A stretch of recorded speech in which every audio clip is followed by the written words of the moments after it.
I'm Jim Smallman. Welcome to this week's edition of The Slam. I have been christened Hacksaw Jim Smallman for this week.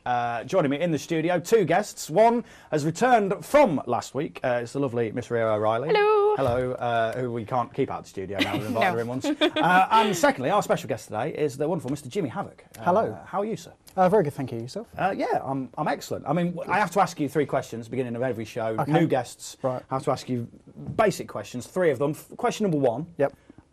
Your favourite wrestler of all time? Mick Foley. Excellent choice. Obviously, I'm not biased in any way by my tattoo of Not at all, Mick Foley. Brilliant, great choice. He is just inspirational, isn't he? He's a wonderful player. Well, he's the reason I became a wrestler. So, Well, I will come to asking you more about this in a bit, but I think there's probably a certain point through watching his career that might have influenced you. Secondly, your favourite current wrestler? Favourite current wrestler? I'm going to have to be quite biased here and say Zack Sabre Jr. Excellent choice, who is fantastic. Yeah, I started training with him and yeah. He loves an armbar. He does love an armbar and a kick. He does love an armbar. Armbar and a kick. That's his moveset right there. I think he's excellent. First time I ever watched him was the video of him against Danielson, yeah. which was just a phenomenal match. And you're Yeah, thinking, really good. this is amazing, one of the best wrestlers in the world up against someone who's British, which is quality. And favourite match of all time? I'm not going by just what you said earlier, but the Royal Rumble 2000, Triple H against... Which we were talking about earlier on. If you're not that familiar with Jimmy's work, I mean, Jimmy is essentially, you're more based around the sort of hardcore deathmatch sort of. But that's the sort of the niche I've got myself into over the last few years. Yeah, definitely. I do the hardcore deathmatch kind of thing all over Europe at the moment. Yeah. Because I was checking your arm out for scars, and he's got them. He's got scars. He's definitely got them. That match is fantastic. I've still got that match. I taped it. I think it's the last time I ever taped something before I moved on to Channel 4. It was on Channel 4, yeah. And it was such a good match. I mean, the whole card was pretty good. Yeah, it was a really good show. I mean, the table match with the Hardys and the Dudleys was amazing. And you had Taz's debut beating Kurt Angle, which was... I think I remember that more for Kurt Angle's really whiny promo afterwards, saying that he didn't tap out. Yep. Because he was playing that whole sort of gimmick to complete perfection. Yeah, no, Angle was really good, definitely. But yeah, I don't think... I think because that was really before I started looking at the internet a lot, and seeing Taz come out, I just didn't expect it. Yeah. Which is pretty cool, so that's a big pop for me. It was amazing how people... Because obviously he had new music. And I think this is amazing how people popped for him, knowing it was him. Yeah. Even though people didn't recognise his music yet. No, absolutely, yeah. Because last week's question that we asked was about, people's favourite wrestling music, because I'm probably going to have to create this with my guests later on, which is worrying for anyone who's ever heard my singing voice. But yeah, because I just remember it because it's that whole sort of heartbeat sort of pulsing thing, wasn't it? And then he pops up and you're like, oh, didn't expect that. He obviously is now working for Impact. But we need to talk about Raw. Raw last night. Last week's Raw, Rhia, we hated. Yeah, it was a shambles. This week's Raw, what do you reckon? Slightly better. I'm not saying it was great. It wasn't up to 2 weeks ago standard, but it was definitely better. Yeah. There was the debate at the start, though. I don't understand what that was about at all. I was like, let's have an Elimination Chamber debate. I was just like, but then the matches, I thought, it was good. We saw some good quality wrestling-ish for a change, which was nice. And of course, poor Zack Ryder. Yeah. Boo-hoo. Poor Zack Ryder. But you know what? The problem I have with this whole thing is, this whole situation would never have occurred if we were still in the Attitude Era, because Eve would have been like tombstone pile driver or chokeslam by now. And we would have been rid of her. So I love Eve. I think she's one of the better divas, but yeah. I once dated a girl who looked like Eve, which is pretty much my only claim to fame in the world. Yeah. Well done. Genuinely pleased with myself. We have a guest on the Skype wall. Joining us is Brian Maverick Bertrand. Hello, Brian. How are you, mate? Hey guys, what's going on? We are doing good, my friend. Where are you getting in touch from today? I'm calling you guys from the well, not currently, but sunny California. Oh, nice. Excellent stuff. Do you have any particular thoughts on Raw last night? Because, I mean, we're saying here that last week's Raw, a bit weak. This week, slightly better. I mean, what do you make of it? I don't think it was really that bad. I will agree, though, the debate thing seemed kind of like really, really bad timing. But but I think like mostly everything else was okay. I mean, it's your typical WWE. Oh, put the opponents together in a Raw match so that it builds up. Because no, we don't care about SmackDown anymore. Screw SmackDown. We're gonna save everything else for Elimination Chamber. Might as well cancel SmackDown for the rest of the week. But I mean, the interaction with HBK and Triple H was spot on. Of course, you're not gonna expect anything bad from them. Undertaker cutting his hair at the end of that was awkward because I can't see him going. That's just to explain the fact that he hasn't got any hair anymore, isn't it? Because there was photos of him on gossip websites while he was on his hiatus, where he'd shaved his head. So obviously he's been wearing a wig underneath that hat, and they've had to explain the fact that dude's hair's not going to grow that quick, is it? No, but it's like I hope at least he looks like he did in 2003, where at least he had the short hair and not just completely bald. I can never see my boy Undertaker bald like Luke Gallows or Steve Austin and all that. It's inconceivable. I'm sorry, but I mean, dear Undertaker, Brian says you are not allowed to lose your hair ever. It's a childhood thing. I'm sorry, but. I've got to be honest. I mean, and I'm sure that Jimmy and Rhia will agree that I think that the Triple H, Triple H HBK confrontation was actually well done. Yeah, I was actually impressed. They kind of dealt with that, and I kind of liked the way they went with that because I was a bit like, oh, this Triple H Taker thing. But I think the way they dealt with that this week was really nice. And they're definitely making Triple H the heel. Which yeah, is yeah, I know. Because you wouldn't cheer no one's going to cheer anyone against the Undertaker. So no point in trying to have shades of grey in there at all. I agree. Brian, the whole Zack Ryder, John Cena, Kane stuff. I mean, what are your thoughts on that? I love Zack Ryder. The guy well, first off, I love Zack Ryder. The guy single-handedly by himself saved his career. And to see him at the level of being involved with one of the main events at WrestleMania, main events at the Elimination Chamber being John Cena and Kane, I think it's a great way to see Zack Ryder move up to that spot to really take on a good storyline for once and get that push. With the current storyline, however, I felt bad for him. I really did. I mean, wrestling is seen as a soap opera a lot, and this felt way too soap opera-ish. And to me, it seemed kind of confusing to put John Cena and Zack Ryder and Eve in that spot. It did feel a little bit like they've all of a sudden gone, Eve, just do something. just kiss him. Just do that. Yeah. Just do whatever you want. That's fine. Just don't go down on him or nothing. Just, try not to. I don't know if that's safe for TV, by the way. My producer's going, definitely not. Brian, we have to let you go. Not in any way linked to the comment that you just made. But Brian, we have to let you go. Do you want to give us a plug for because you've got a radio show, haven't you? Do you want to give us a plug for that? You can listen to Running the Ropes at the Unchained Wrestling Network at unchained-wwe.com. Oh, thank you very much, Brian. Thank you for getting in touch all the way from California. And enjoy Elimination Chamber this weekend, my friend. We'll see you soon. That's Brian. He in no way suggested that in any way did Eve ever perform a sex act on John Cena. Just wouldn't happen. Look at that face. Look at that face. He did make a good point about Zack Ryder. He has single-handedly saved his own career. Oh, yeah. I just hate him. Well, the thing is, I love Long Island IC. I think it's great. I just don't like him on WWE. Yeah. That's the thing. I love him outside of WWE, but on there, no. I do like the fact that we had such a good picture. That sums up Daniel Bryan's character in one very, very easy image. I'm thinking about not eating meat. I love him. I think he's brilliant. I do think it's a bit strange that a man who's won an award for being a vegan is now completely besmirching the name of vegans. Yes, yeah.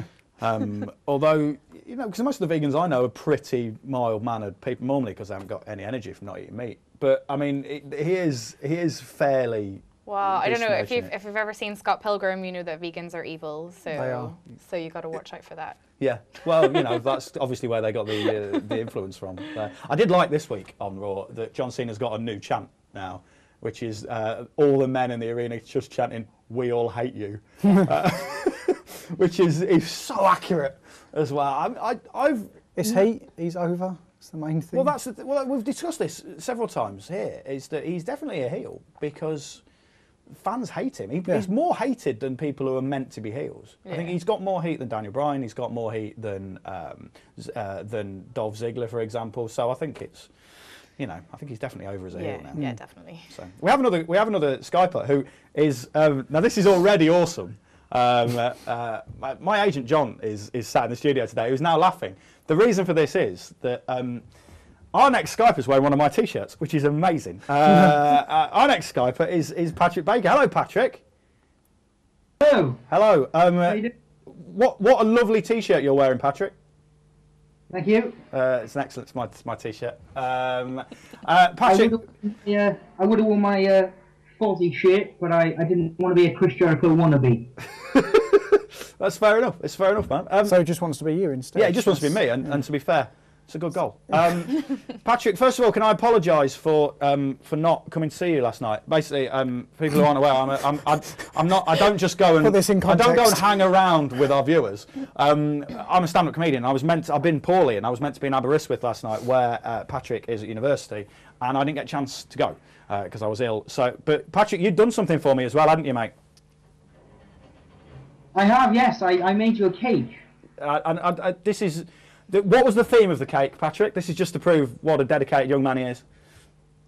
It is. It's my interpretation of Mick Foley's "Have a Nice Day" sort of yellow evolution face from when he was in TNA. Excellent. And I salute you for that. I presume the cake's been eaten now. No. I saved it in case the Slammers wanted to see it. Yes, we do. We definitely want to see it. Yes, we definitely want to see the cake. Okay, here it is. I'll give you a quick description of it. It's got some barbed wire on it. It's used cola bottle, kind of straight edge sort of stuff. Not real barbed wire, obviously. Look at that. I think that deserves a round of applause. Yeah, I like it. I'd eat that cake. I would. Yeah. It's good. I like cake. Is there any way you can put it in a box and post it to us at Sports Tonight? Because we're quite desperate for cake. I could try. Now, obviously, you were out watching comedy in Aberystwyth last night. I presume have you seen Raw since then? No, I didn't go to the comedy. Oh well, you know, it's not worth it if I'm not there, obviously. Well, not only did you drop out, but one of the other guys dropped out, so it was all just a load of, you know, short notice replacements. So we all didn't bother. That's it. Support your local comedy night, Patrick. Did you watch Raw last night? Well, you know, it's like saying, well, I can't go to Raw. I'll go to NXT. It's not really worth it. I've never been used in a metaphor like that before, my friend. Did you watch Raw last night? I did, yes. Well, not last night live, but I watched it online when I got back from work this morning. And have you had to give it a mark out of 10? Because obviously we've been saying last week's awful, this week's, I mean, slight improvement. What would you give it out of 10? A 4. Rhia, do you go along with that? I'd probably give it a little bit more than that. It had some decent matchups. 4.5. 4.5? Yeah? Possibly. Can we give half points? Terrible. No, last week was terrible. No, last week was terrible. Last week was terrible. This is passable. The problem is we're spoiled because we had such a good Raw 2 weeks ago. I know. I think that's part of the problem. But they wasted the time that we could have had for the Raw Chamber matchups. They wasted that on the Randy Orton Big Show match, which was terrible. One of the worst botched RKOs I've ever seen. It was bad. Yeah. I mean, when you can't take when the Big Show takes an RKO worse than the Great Khali, you know you've got problems. It's yeah. Well, I mean, having watched the RKO because I read about it first and then watched it this morning, and it was like, oh no. And the problem is they cut. Did you hear the crowd chanting? Yes, it was very. Obviously, we can't repeat what the crowd was chanting, but it was definitely there was a spirit of ECW there, wasn't there? Indeed, and yeah, which is never good. It's never good, especially when WWE crowd's not always the most knowledgeable. If they know you've messed a move up, you're in a fair amount of trouble, aren't you? What do you reckon's going to happen at Elimination Chamber, Patrick? Before we let you go. I reckon both titles are going to stay with their champions. Uh-huh. I'd like Jericho to win the Raw Chamber, but I think that's going to get drawn out with Punk keeping the title. I reckon the SmackDown Chamber is going to be terrible because of the Khali. Yep, that will pretty much ruin any match. Yeah, and obviously I think we'll probably see a little bit more of where the Taker storyline's going. So. Excellent. So I reckon I disagree with you on one point. I think Jericho will win, just so they can have a face chasing a title at WrestleMania. Well, if I was booking it, I'd have Jericho win the Chamber and run that through to WrestleMania and have him do double duty at WrestleMania and win Money in the Bank, which he invented, and then have a triple threat with him, Bryan, and Punk. Oh, nice. Nice. I like your fantasy booking. It's completely ludicrous, Patrick, but I do enjoy it. I know. But that's a joy being a wrestling fan. Patrick, thank you very much for baking me the cake that I didn't get to eat, and thank you for modelling my T-shirt so marvellously. We will speak to you soon. Enjoy Elimination Chamber, my friend. That's Patrick. Got in touch via our lovely Skype wall. We're coming back in a couple of minutes after these little messages with the life and times of our guest, Mr. Jimmy Havoc. So we shall see you in a couple of minutes.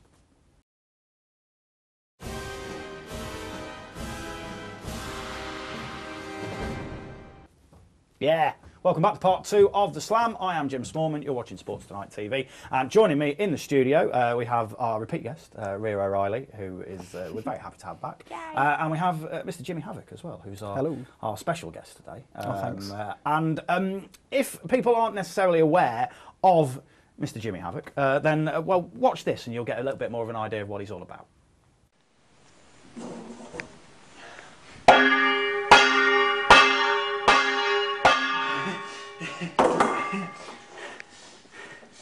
Hey New Scene Wrestling, Jimmy Havoc here. I don't know if you know this, guys, but next Friday night, 3rd of February, you've got me, Jimmy Havoc, King of British Death Matches, coming up to New Scene Wrestling to put on a display for you guys against Mike Mason, apparently at Mike Mason's request. So when I received my train tickets this morning, Jimmy's train tickets, I don't want to lose these, do I?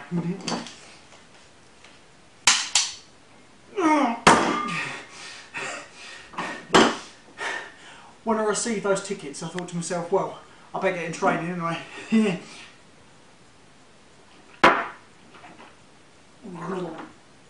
Oh. I love you. That is tremendous. That is. We were talking about e-wrestling last week, weren't we? And we both made very embarrassing admissions that we used to do it. Yeah. And that is essentially what my character was like. So you have become the character that I used to write role plays for on the internet. It's just. That is tremendous. I particularly like the attention to detail of holding the trade tickets in your mouth and saying, I don't want to lose these. That was. I'll be honest, that was about the 5th take that we'd done by that point, and I was pissed.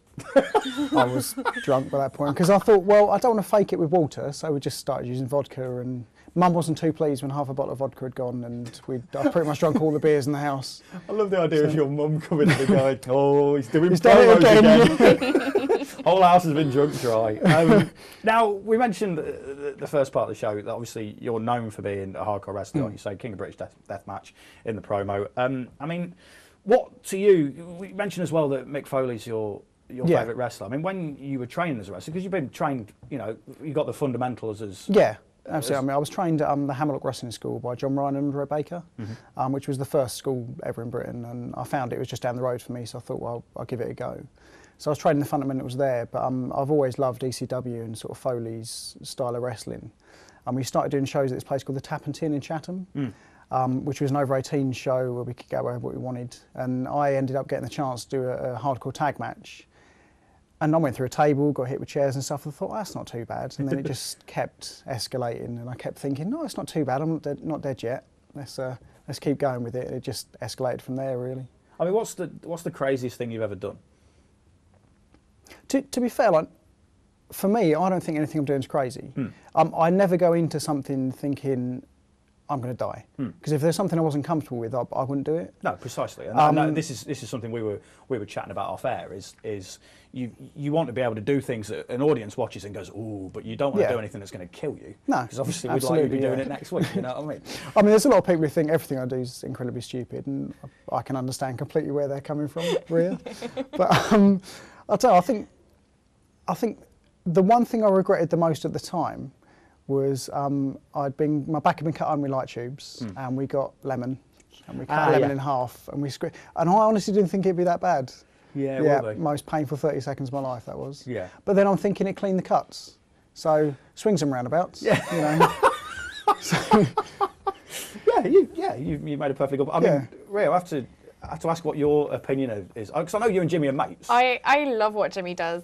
I've never watched him live though. I'm too scared. Like that's the thing. I think it's amazing. And the thing is, I think a lot of people don't realize that Jimmy is like a really good wrestler as well. Thank you. And then this is what he wants to do, and he chooses to do it. And I think he does it better than anybody else in this country anyway. And why not? And that's like my favourite. What he just talked about. Because that was on Pancake Tuesday, wasn't it?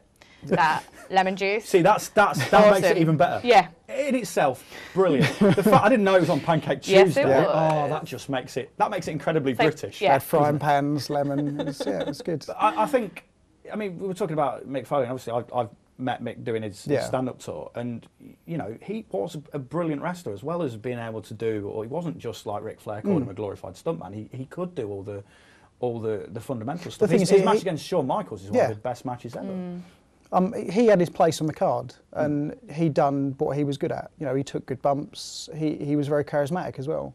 But he's just been known as, you know, hardcore wrestler, Mick Foley. That's his thing. Now, I notice, just because this is the first thing I look for if I meet a wrestler, is the first thing I notice is I always look out for scars and stuff. Yeah. Now, I notice, mainly because you've got tattoos on your right arm, that you've got a scar across one of those. Yeah, we got a couple of scars through here. That was barbed wire. Yeah. Got another one up here through that one, which was glass. My back's a bit of a mess. We got a few on this arm, which were glass. So what's because presumably you have to be stitched back together when this stuff happens. I mean, what's the worst injury you've got? Honestly, I've never really been that injured. I've never had stitches. Serious? The most I do is just like butterfly sort of stitches, just put them back together again and then leave it a week or so. There's been a couple of times I probably should have had stitches, but I don't like hospitals. I've always thought it would be very difficult to go into a hospital with my back just cut open. Yeah. And then they go, oh, how'd you do that then? Well, funny story. There was light tubes everywhere, and I thought it would be a good idea to get thrown on them. Yeah. But no, so I just... But do you still do a regular job as well? I'm at university at the moment. Right. I'm doing a film studies degree. Cool. But I've just actually got a job back with my friend. She started her own web design company. And I've done project management for about 4 years. I just love the idea of you coming into work. Because when I used to do a job as well as comedy, you know, people would be like, well, I used to tired, I've done a gig. I love the idea of you coming in covered in butterfly. I was always quite good with that job because I'd done that for 4 years, and quite a lot of people from work came along to it. But I was always quite good. If I had that sort of match, I'd book the next couple of days off. Because I didn't really feel like going in and talking to clients with dried blood on my face. And I would have done it even more, just to intimidate them. Martin, our producer, has asked, seeing as you're doing film studies, what's your favourite wrestling film of all time? Now, bearing in mind, I know for a fact there's only about 4, because I tweeted you about mentioning 2 of them. So, favourite wrestling film of all time? It's The Wrestler. Correct, that's the correct answer. The wrong answer is Ready to Rumble. Just so we're all clear with that. Also, can you explain the picture? No, can't explain that. I wrestle for a company called Lucha Britannia. We do shows in Bethnal Green on the 3rd Friday of every month. And what we do there is very different to everything else I do. It's we're obviously taking our inspiration from Mexican lucha wrestling. Sure. We all have our own gimmicks. You know, we all have very distinct characters that we work to. And my character there is El Transexico. I wear a dress. I wear tights. And we're not quite sure if I'm a man or a woman. See, that's a much better line and commentary than the Vince McMahon line that made me stop liking wrestling for 5 years, which is when The Undertaker first came in. And he said, we're not entirely sure if The Undertaker's alive or dead. I much prefer we're not entirely sure if it's a man or a woman. That's a much better line. Well, I wear quite tight as well, so you can't tell. So I'm not sure if that's anything on me personally. But we're like an action man. Yeah, it's what I've been told by girlfriends. Now, In terms of one thing that I suppose you might get asked quite a bit is would you consider yourself a masochist? Because I've got a lot of tattoos, and I get people say to me, well, you must like the pain. Well, I don't mind it because I get a result at the end of it. But I mean, what is it with your style of wrestling? Is there an element of masochism in there? There must be. Yeah, wasn't there, to be honest. Like, otherwise, I wouldn't do it. But the thing is, at the time, it doesn't really hurt. If stuff hurt, I wouldn't really do it as often. Do you know what I mean? I mean, it stings, but there's nothing. The only thing I don't really particularly like is chair shots to the head. Yeah, which of course is a bit of a hot button thing at the minute. Anyway, yeah, exactly. Yeah, I mean, but that's just me personally. That just knocks me a bit silly, to be fair, because the steel chairs themselves are quite heavy. Yeah, you get hit in the head with that, like you are knocked silly for a little bit. Well, this is an incredibly dangerous thing that I did once. I had a metal chair at home, and my mate went, I bet it doesn't get hurt to be hit with a metal chair. Now, bear in mind, I'm not trained to do this in any way. I hit him with a metal chair, and then we had to take him to the hospital. So this is something that even if you're trained to do, is gonna hurt, especially if you're just two idiots messing around in all. Absolutely, yeah. No, I think that's very good that you mentioned that, because obviously it is something that I think people are trying to push out of it now. I mean, with the recent Ring of Honor pay-per-view that they had, where there was a lot of unprotected chair shots, and I think it was quite nice that the reaction of the wrestling journalists fraternity was to sort of go, no, we don't agree with that.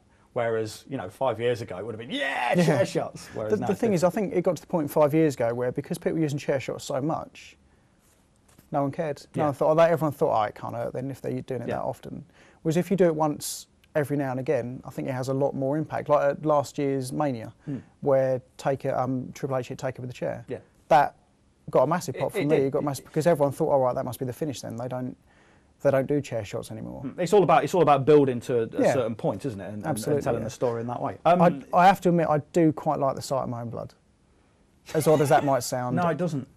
I do quite like. I do like looking at photos of myself after matches, just drenched in blood. No, I'll be honest. It does look quite cool. It does look cool, doesn't it? It does look cool. It's like, Crimson Mask looks like cool. badass. Exactly, yeah. Jimmy, I could talk to you. I will talk to you probably after the show as well, because I find this fascinating. If you want to follow Jimmy on Twitter, it's at Jimmy Havoc on Twitter. So at Jimmy Havoc on Twitter, do follow him, and if you get a chance to go and see him, then do, because he's a top bloke. We're going to come back in part 3. We're going to talk about TNA with our good friend Robert Nicol from The Sun. He's not in the studio today, but he is on Skype. So we'll see you in 2 minutes.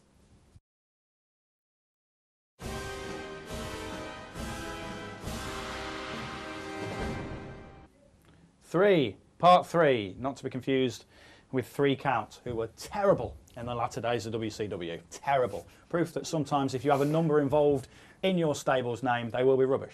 Not if you're the 4 Horsemen, obviously. Now, last week we talked about wrestling theme tunes. Rhia, you were here and probably thought you'd get away with it because you didn't think you were. Yeah, I know. So what we're going to do, I asked on Twitter what people's favourite wrestling theme tunes were. I have to ask you two. Rhia first. Shawn Michaels. Shawn Michaels. He said the same music forever, and I loved the bit, which I'll probably have to do, I would imagine, in a minute. I imagine, you might. Yeah. I like the fact he sung it himself. How egotistical do you have to be? Imagine just sitting there, even rappers would sit there looking at those lyrics going, no, mate, I think it's a bit over the top. It's a bit much, isn't it? Jimmy? Real American, Hulk Hogan. Nice. Definitely. I think you two might be recreating these in a minute. Good. Somehow. Basically, we have a top 3, and we had in the studio with us last week. He's here most weeks. We had Rob McNichol from The Sun, and what we're going to do is we're going to get Rob up on the Skype wall, and then we're going to recreate these amongst the 4 of us. There he is now. Look. Sounds great. Hello, Rob. How you doing, guys? You all right? Oh, look at that cheeky WWE mug. That's a WWF mug. A WWF. It's old school. Yeah, I like it. Glad to see you supporting pandas there, my friend. Well done. Do my best. How are you, Rob? You all right? Yeah, I'm not bad, guys. Yeah, sorry I couldn't be there this week, but I hear you're going to stitch me up even though I'm not there anyway. Yeah, of course we are. First of all, I like the fact that we seem to be looking at you through some kind of security glass. That's brilliant. Very good. So in case we try and break the window through to you, which you're like nails, aren't you? Some kind of misunderstood convict. Why? Where? Because you live in Plymouth, don't you? So is that where you are? Just outside. Yeah, I'm about 15 miles outside. I've got to go to. I've got to work at Plymouth Argyle tonight. Hence why I can't get to the studio. Ah, I see. What position are you playing for them tonight? Anywhere they'll have me. Yeah, it would probably help. Now, Rob, we'll talk about TNA in a second. We're going to recreate these wrestling theme tunes first. Our top three were as follows. Now, I believe our lovely production gallery will get up number one on our little side screens there. A very bizarre, perverse image of Hulk Hogan. So, Climbing a wall. yeah, it's slightly scary, isn't it? I don't know what it says on his backside. Probably, I don't know. I don't want to know. So Hulk Hogan's music. Rob, one of your favourites? Yeah, most definitely. I assume we're talking Real American here, and not the god awful one he's got in TNA or the Jimi Hendrix one. No, we are talking that. If you could, Rob, if you will join in, obviously, Rob, but if you could just give us a burst of I'm a Real American, that would be brilliant. What am I doing? Am I doing the vocals? You're doing the vocals, Rob. Yeah, we'll support you in the studio. Don't worry. Okay, you need to bring me in. You need to do a little bit of the instrumental then, don't you, to get me into it? I can sing it if you want. Oh yeah, I can do the opening bars.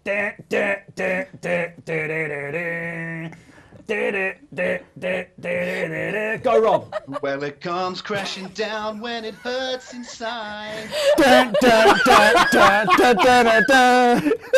You gotta be a man, you don't have to hide. Well, you hurt my friends, then you hurt my pride. I gotta be a man, I can't let it slide. I'm a real American. That is, you've got such a beautiful singing voice, Rob. Something I never thought I'd see. Yeah, well done. Yeah, if you would have made it better if you'd have ripped your t-shirt in half, then that would have made it lots better. Send you the bill. Now, I got a bit of a talking to from Jimmy for dissing the next man and saying he was an awful wrestler. But number two on the list is the Ultimate Warrior, who, if I could just do this to camera, Warrior, you still haven't answered me. Get in here. I've issued you an open challenge. You can come in here. You can talk about anything you want. I'm not bothered. You can talk about marriage laws, anything. I know you crackers. Come on in. I mean, we let a man come in here who had lemons squeezed onto his cut back, right? You can come in. I know you live in a desert, right? I know you live in a desert. I know it's very difficult to travel when you've got tassels around your biceps. But come in here and have a chat with me. Just me and you, Warrior, and we'll talk about your life. We'll talk about your life and the fact that you couldn't wrestle. Glad I got that off my chest. Yeah, it's Ultimate Warrior second, which is of course a completely ruined version of Paranoid by Black Sabbath. If we all remember that, I think we can all do this one together. Getting the speed correct will be difficult. You ready, Rob? Yep. On the count of three. All of us just doing the guitar bit. On the count of three, and audience member. On the count of three. 1, 2, 3. Just kind of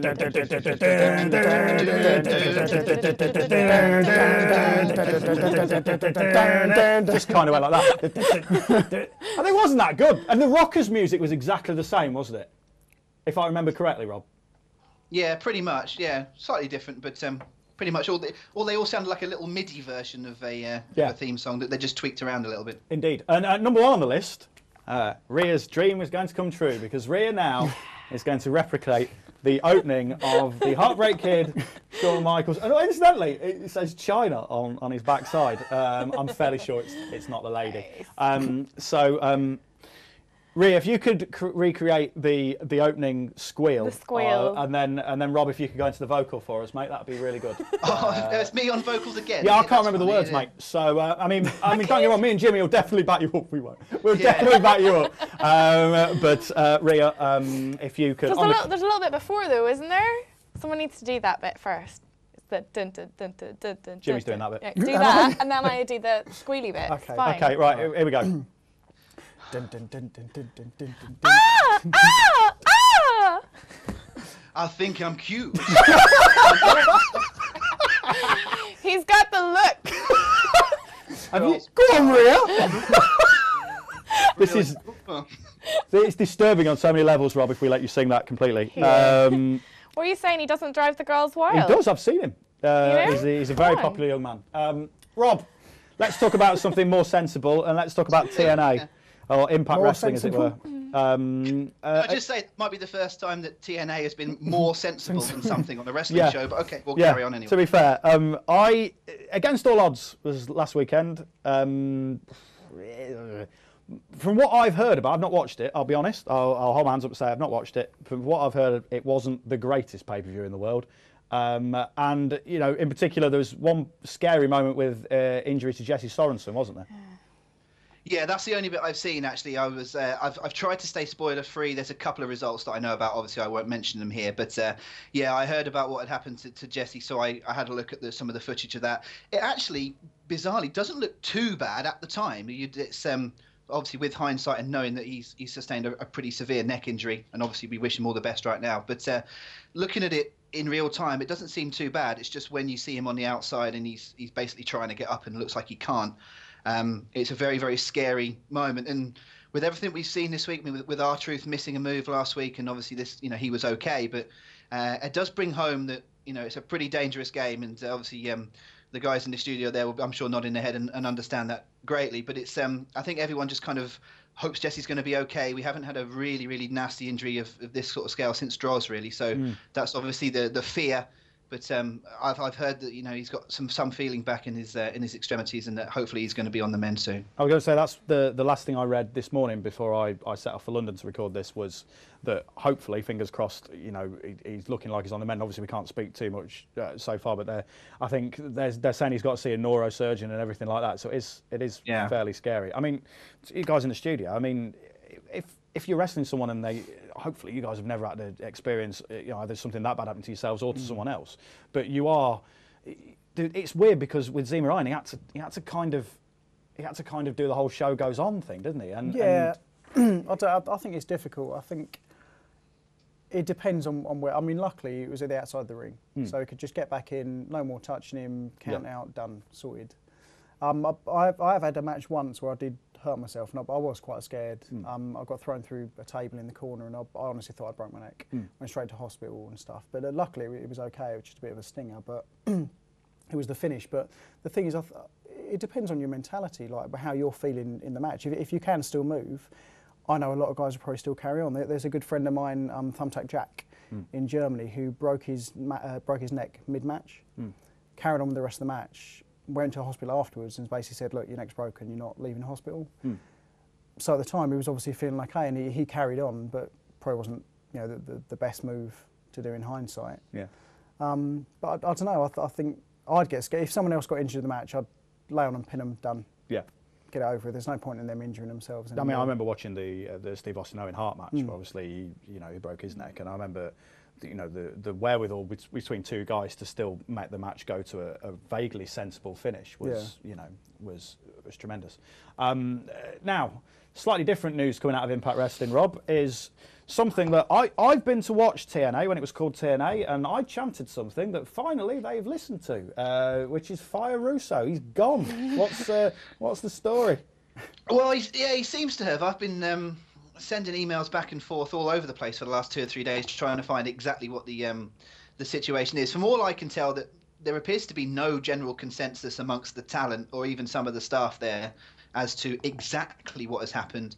I've certainly been told that Dave Lagana, who is a former WWE writer, ROH producer and director, and has been working on the Rinker King project. I've been told he's been at the tapings, he was at the pay-per-view, and that he's been doing a lot of producing for the backstage segments and having a lot of input into stuff, but he didn't apparently write the scripts and is not officially at this stage a head of creative or anything. Russo hasn't been at any of those shows in the last 3 days for the pay-per-view or the taping, so it appears he may have gone, unless obviously there's something more personal that's made him miss those shows, so we hope that's obviously not the case. If it is the case that he's no longer with the company, it sounds harsh, but it does seem that it could be the best thing that's happened to TN in a long time, because as the company builds and the branding gets better and the house shows are good and so on and so forth, you know, the creative is probably the biggest thing that's held them back over this last period of time. So if he's gone, I can't say I'm going to shed any tears about it. I don't think anyone's looked at it and gone, "Oh, what a shame," or what a surprise, to be honest. Yeah, I mean, it's just a surprise it's taken so long. So long, yeah, it is. Rob, before we let you go, give us your usual plug for your many gorgeous things. Well, I'll tell you what. I'll first of all tell you about the my One-Sided Ring podcast, which I've got a few episodes of that going out this week. Second half of my interview with DDP, and there'll be one going up with Bully Ray and Trish Stratus later on in this week. You can listen to lots of episodes of One-Sided Ring, and I sing lots of songs on that podcast. And obviously, you've heard my glorious voice earlier on today. So if that's not a good plug, I don't know what is. Also, before we let you go, quick, just one name for who you're going to win, who you think is going to win the 3 major matches at Elimination Chamber. I would say Jericho, Daniel Bryan retains, and I guess Cena's got to beat Kane. Oh, that's a shame, isn't it? But yeah, I suppose you're right. Rob, we will we'll hopefully see you next week, mate. Thank you very much for getting in touch. Enjoy playing for Plymouth tonight. We'll look out for you. Make sure you're on the score sheet. Yeah, that sounds good. Nice one. Thank you, Rob. Rob McNichol, our wonderful journalist from the Sun newspaper. He is cracking and a good mate of the show. We're going to come back with our final part in just a couple of minutes. My regular question of the week. We've got our jobber of the week. And also, we're going to be speaking to someone from Insane Championship Wrestling up in Glasgow, which will see you in 2 minutes.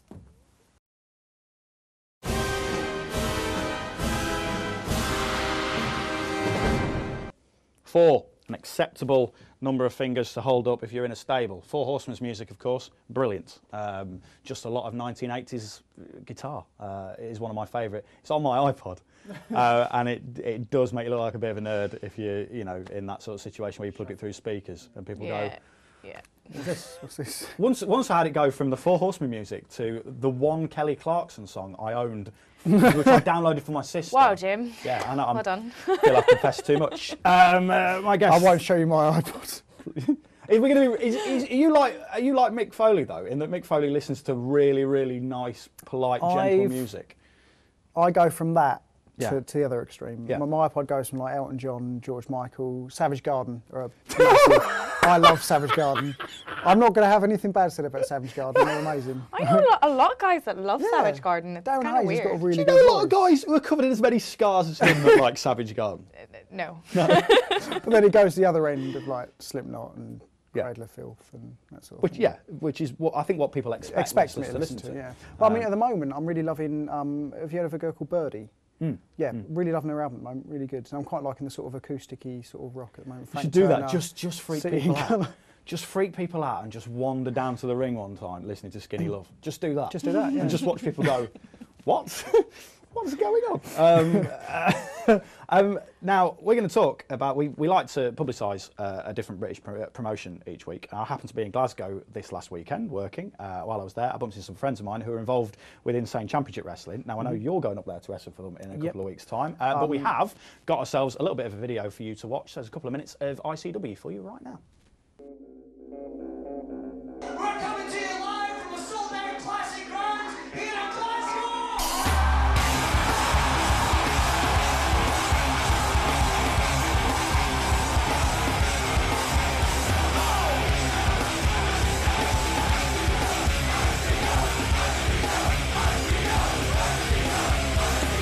Now that I got your attention, I got something to say from another dimension. I'm keeping it real and I'm keeping it fly, but just don't know why. Cause I fight till I die, just like all of the dead.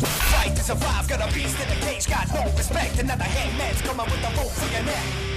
If you want some, then come and get some. You wanna throw down, now come to my cell. We got the hook up, now you better get up. Now everybody crank it up, crank it up. You can take away my pride, you can take away my pain. All I need right now is a microphone, and I'ma rig it all down till I go insane. The bass is too fast, it just won't last. I'm a master blaster, you can kiss my ass with a hockey mask and a machete. You better get ready, it's about to get heavy. Ooh, heavyweight knockout kings, coming for the bell and the diamond ring. On his nest, taking on the backs, body shaking for a scorpion sting. Now when the sun goes down, we can go drown rounds. I'ma beat you down to the ground. At the end of the day, you scream my name only one of us walks away. If you want some, then come and get some. You wanna throw down, now come to my cell. We got the hook up, now you better get up. Now everybody crank it up, crank it up. If you want some, now come and get some. You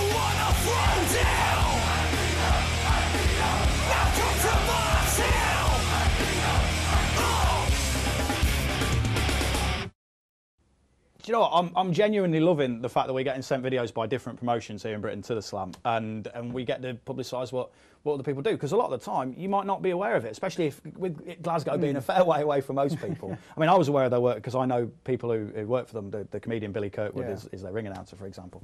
And I mean, you're up there in.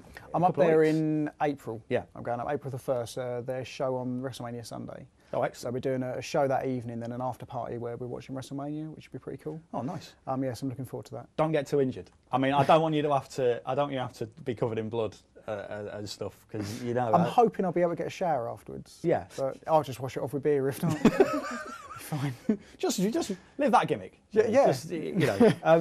I think the thing that I sort of enjoy about watching videos like that, and you'll be able to tell me, you guys will be able to tell me from sort of travelling around, is from what I've learnt about ICW is that their fans are really, really into it. Yeah, very loyal. Yeah. Yeah, absolutely. And that's kind of what you want, isn't it? I mean, for us as performers, it makes the whole experience for us much more enjoyable.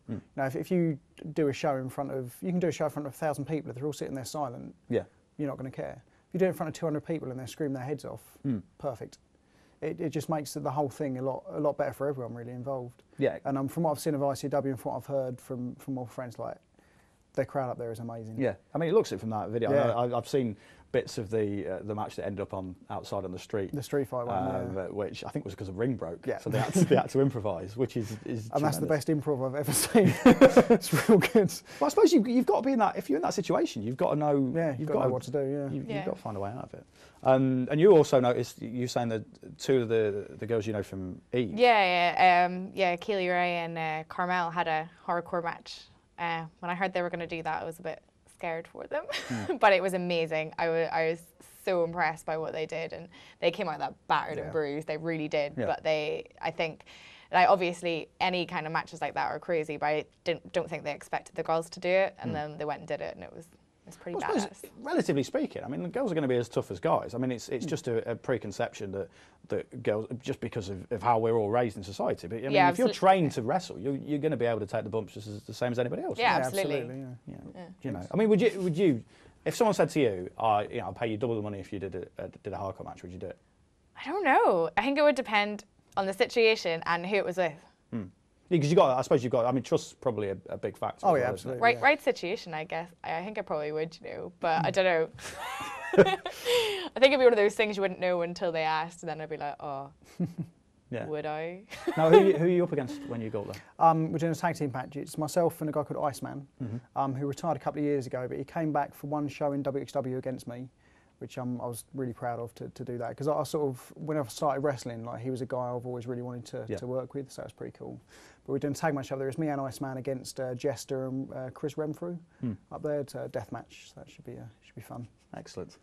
I've heard about Chris Renfrew as well. I was talking to friends of mine about him this weekend. It's quite nice to go up and work somewhere and have so many people I know who love wrestling involved in one city. It does seem to be quite a sort of a hotbed. Yeah, Glasgow seems to be have quite a few shows around there, because I've worked up there before for SWA, another promotion up there, and that was good. Yeah. That's good. Yeah, all good. I'm really good friends with them, because I met most of them wrestling for Triple X Wrestling in Coventry.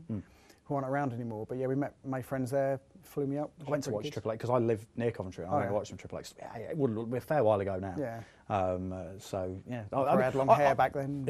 Well, the thing is, I'm genuinely, I love wrestling. I think that a lot of people will watch the Slam and think our focus is on the American stuff, and obviously that's what we know everyone watches. But if we can get more and more people out to watch British shows, then that's a tremendous thing. Yeah. And we want to support it as much as possible, especially because it means more British people go over to the WWE and we end up just running the whole place. Then tremendous. Well, yeah. You can show the divas how to actually wrestle. Well, yeah, exactly. It'd be good. And you can ruin PG forever. Yeah. I don't think I'll be allowed. Now, before we come to the end of the show, we have to. I have to ask a question. Now, my question is influenced greatly by Jimmy Havoc, and that is: in your time watching wrestling, as a wrestling fan, what's the craziest thing you've ever seen happen in wrestling? Now, I know for a fact my one straight away is the second bump Mick Foley took through the cage. Yep. Even when I watch it now, it makes me shudder. It is just, the more you know about it, the more horrible it seems. If you want to get in touch, let me know the craziest thing you've ever seen in wrestling. @Jim Smallman is my Twitter handle. @Jim Smallman. Get in touch with me. Send me a message for next week. I have to ask you, you can't use my example. So craziest things you've seen in wrestling. The first bump was actually the first time I saw it. I thought I want to be a wrestler, which I think says something about my mental state. That I saw that and I thought, yeah, I'll give that a go. Yeah. There was a bump in ECW where scaffold match, threw him off the top, went through all the tables and ended up landing on the turnbuckle, which is always quite. Oh, was that nasty. that was Vic Grimes? Yeah. Vic Grimes. Yeah. Look at that. Encyclopedic. Rhia? I don't know, you know. I think recently though, I went to the TNA shows at Wembley and seeing Mark Haskins land on his face. Oh yeah. Live, that was quite unnerving. Yeah, I mean, he did well to walk away from Yeah, that. I didn't know. Yeah, because we didn't know what state he was in, and it was just a bit like. I think it's especially knowing what's happened to Jesse Sorensen as well, which Yeah, seems no, like a much exactly. more accidental thing than you know, botching a move yourself. You know, it's yeah. Now, our final thing that we have to do is every week we have a Jobber of the Week. This week's Jobber of the Week was nominated by Martin, our producer. If you want to nominate a Jobber of the Week, you can. At Jim Smallman is my Twitter handle. There he is. It's not Gene Simmons. It's Dale Torborg, the Kiss Demon, who was rubbish. If you're unfamiliar with the full story of the Kiss Demon, what basically happened is Eric Bischoff, in charge of WCW, decided that he wanted to waste even more of Ted Turner's money, so he agreed to pay a large amount of money to Kiss to license the likeness of Gene Simmons and then form someone called the Kiss Demon. Now, in his contract, and this is my favourite fact about this, in his contract, and the contract that they signed with Kiss, he had to feature in one main event match. Now, the fact that he couldn't wrestle said that he was never going to be, he wasn't over, he couldn't wrestle at all. So what they ended up doing, there was a second match on a Nitro one week where he was introduced, like the ring announcer came out and went, this is a special main event match. And that's how they got around he was just dreadful. Even when they had the hardcore division, he was just awful. He's like an example of when licensing goes horribly wrong.